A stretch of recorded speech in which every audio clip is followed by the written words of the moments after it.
په ډیرانونو ګرځم او کاغذونه ټولوم په ډیرانونو ګرځم او کاغذونه ټولوم خو خپل اختیار لرمه خان ته دې ووایه چې زه چاته لاس نه نیوم سوال د الله نه کوم تمه د ځانه کوم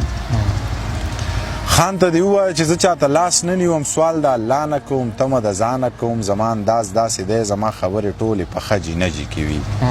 خو مطلب دا نه دی چې ته ګنې غټ سړی یې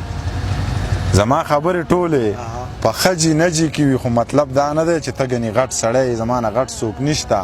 ولې چې زه پښتون یم خو عجزي ځکه کوم چې د الله خوښه ده لاړ شه اشنا ووایه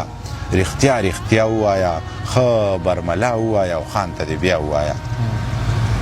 لاړ شه اشنا ووایه رښتیا رښتیا ووایه ښه برملا ووایه خان ته دې بیا ووایه منیر پاگل سړی دی د چا پروا نه ساتي توره دې قاش کې کېده دا پیتلي دور دی او جنگونه بل شان کېږي شک نه کوم ګمان نه کوم نور د ځان تاوان نه کوم اوس دې الله ووجنې اوس پسې خفګان نه کوم شک نه کوم ګمان نه کوم نور د ځان تاوان نه کوم اوس دې الله ووجنې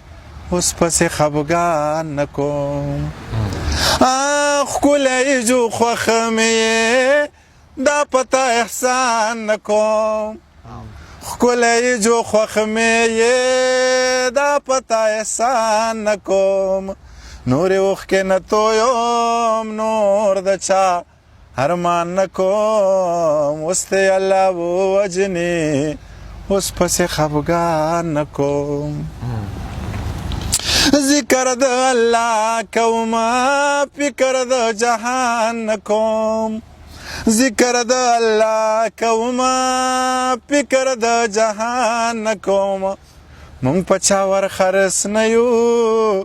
دا پروا د خان نه کوم اوس دې الله ووجنې اوس پسې خفګان نه کوم نه یادوم نه جاړم دا ظلم په ځان نه کوم نه یادوم نه جاړم دا ظلم په ځان نه کوم خوښ مې دی او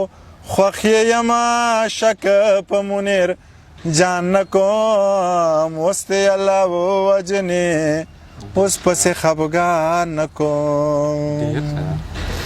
شک نه کوم ګمان نه کوم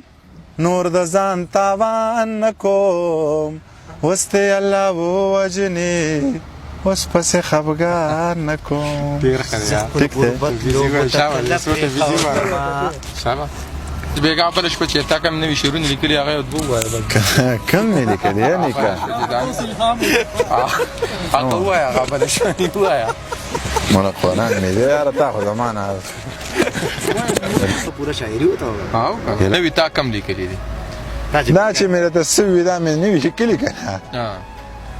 دا چې د نکله سړی نوي شعرونه راوباسي نو داسې وي شاه بابي ګان